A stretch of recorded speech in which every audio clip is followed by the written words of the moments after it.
In this video, we're going to be talking about my top 7 tips about the sneaker customizing process that I wish I knew sooner. Stick around to learn one of my favorite painting techniques that I learned from Leonardo da Vinci himself, and to see all of these tips tied together into a finished custom at the end. If you don't know me, my name is Cassie from Cassie Customs, a sneaker artist who loves to paint designs inspired by nature. You might recognize my work from the Art History Air Force Ones, where I replicated 10 of the most well-known works of art on a pair of Air Force Ones. Well, I can't wait to share some of my knowledge with you guys. Let's get creative, shall we? Starting off with tip number 1. I wish I knew this sooner, but you can find free mock-up templates for customizing shoes online. Link in description for this one that I'm using. Now you will need Photoshop or Procreate for this resource. Once you get one downloaded and into your program, you'll be able to see all of these pre-made layers for each section of the shoe. With colors of your choice, you can fill these in one by one to get a better visual of how the final custom will look. If you're designing custom shoes for a client, it's important for both of you to agree on this final design.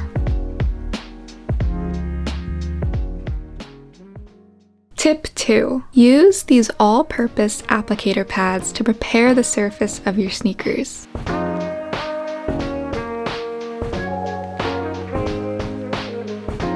When I would use other cotton pads, they would fall apart or leave behind fibers on the shoes, but I find that these cotton pads stay together so well and help you thoroughly strip off that factory finish that comes on all leather items. I like to prep it one panel at a time to ensure that I don't miss a spot on the shoe. And you can even take pointy cotton swabs to prepare the leather as close to the creases and crevices as you can.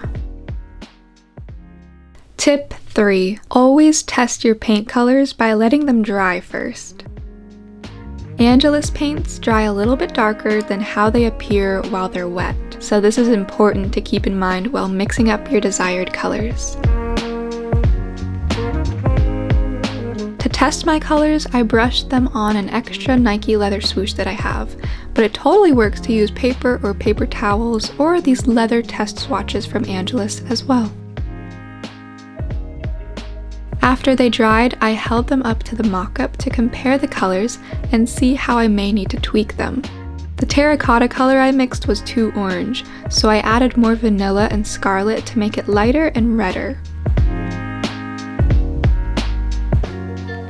I brushed on these second versions of the paint, and once those dried, I held them up again to compare to my mock-up's colors. Now that I'm satisfied with the colors I mixed and how they look dry, we're ready for tip 4. Always use light coats of paint. I picked out a filbert brush for this step because I love how it holds the right amount of paint. You're still going to want to wipe the extra paint off so there's never too much on the brush. Work it into the leather, be careful of the sock liner, don't leave white spots in between the stitching, but don't leave puddles between the stitching either. Use a tiny brush to paint those edges.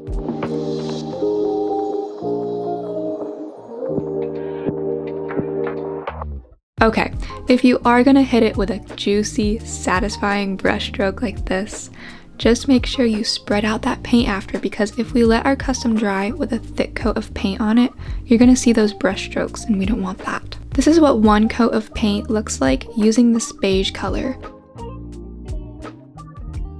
It took me about 4 to 5 light coats of paint to make sure there's not a single area of transparency on these shoes. And for this terracotta color, it took me about 3 to 4 coats of paint.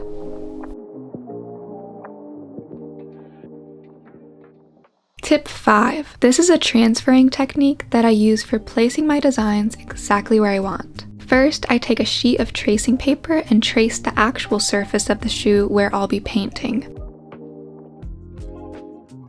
I went over these creases so that I could see them when I held them up to my computer screen.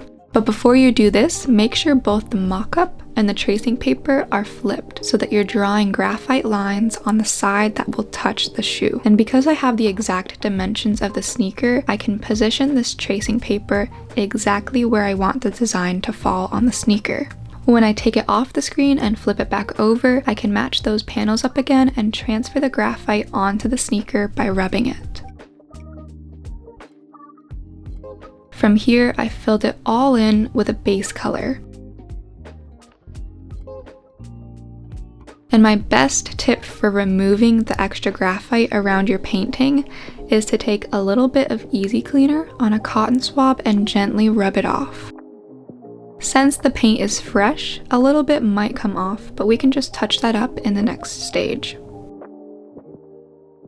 Tip 6 is a painting technique called glazing, and this painting technique is used to emphasize highlights and shadows. We can achieve a similar outcome by using washes of paint with too thin. A wash of paint is basically creating a translucent layer. Imagine you're lowering the opacity of a layer in Photoshop or Procreate. Doing this with paint on a brush helps to gradually build up translucent layers and get smooth gradients. I set up my palette with the colors I used to paint the Colosseum, as well as a puddle of too thin.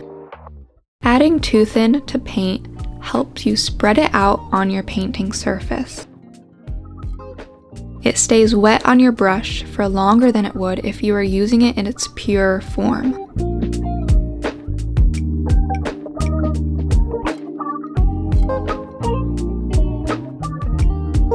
There's so many possibilities with using too thin, and it's not just for realistic paintings. Another really helpful way you can use too thin is to add it to your paint, twirl your brush in it to get it to a fine point, and now you're going to be able to create really tiny details and keep going and going for longer than you would if you were just using it straight out of the bottle.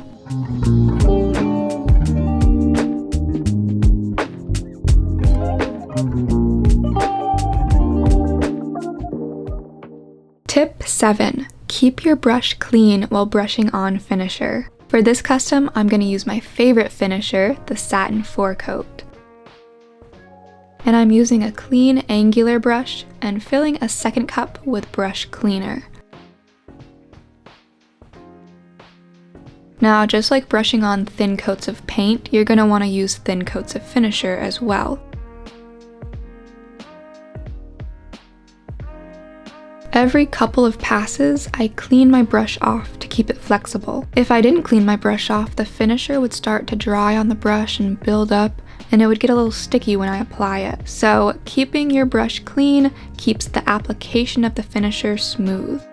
Brush it gently, and make sure you don't brush that area too frequently because we don't want it to react with the paint underneath. And just like prepping the shoe, I like to take it one panel at a time to ensure that I don't miss a single spot. After doing 2 light coats of this finisher, I get to call these Roman Empire Air Force Ones complete. Hopefully, you will think of them often.